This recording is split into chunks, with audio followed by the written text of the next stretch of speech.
Bonjour, je m'appelle Mélissa Généreux. Je suis médecin spécialiste en santé publique et professeure à l'Université de Sherbrooke.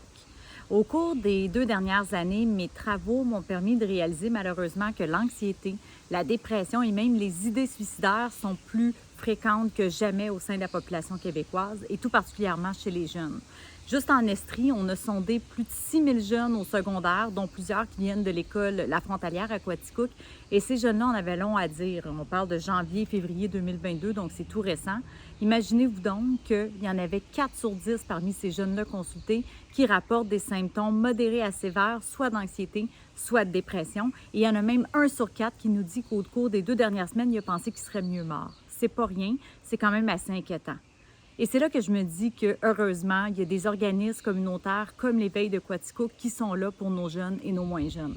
Je ne sais pas si vous connaissez bien les Veilles de Quaticook, mais on parle ici d'un organisme en santé mentale dans la communauté qui offre une diversité de services pour des gens qui vivent des problèmes d'ordre émotionnel ou des problèmes de santé mentale.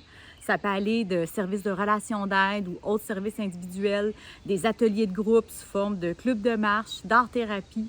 On peut parler aussi de luminothérapie, d'accompagnement pour la réintégration du marché du travail, d'ateliers de sensibilisation dans les écoles ou dans les milieux de travail. Donc, ça couvre très, très large. Et je me dis vraiment, heureusement qu'ils sont là. Les veilles jouent un rôle carrément essentiel à notre société. Et c'est d'autant plus vrai qu'on le sait que les listes d'attente pour recevoir des services en santé mentale s'étirent malheureusement de plus en plus, étant donné qu'il y a beaucoup de besoins dans ce secteur-là.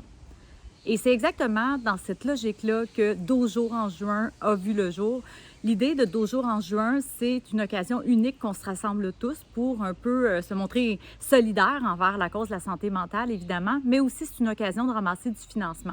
Du financement qui va aller directement à l'évêque de Quaticook, qui va permettre d'offrir des services pendant tout l'été. Parce qu'imaginez-vous donc que sans ce financement-là, ça se peut que l'évêque de Quaticook ne puisse pas offrir les services pendant tout l'été, alors que malheureusement, la santé mentale, elle, prend pas de vacances. On veut aussi s'assurer avec le financement additionnel de pouvoir offrir tous les services pour nos 12 à 18 ans qui, comme on le sait, sont un groupe prioritaire en santé mentale.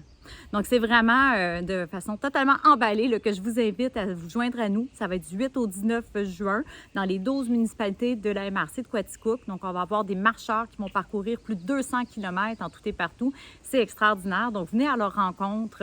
On va être dans différents villages entre 3 et 5 heures, pas mal tous les jours. Et tous les détails sont sur Facebook sur l'événement Dojo en juin. Donc, au plaisir de vous y voir.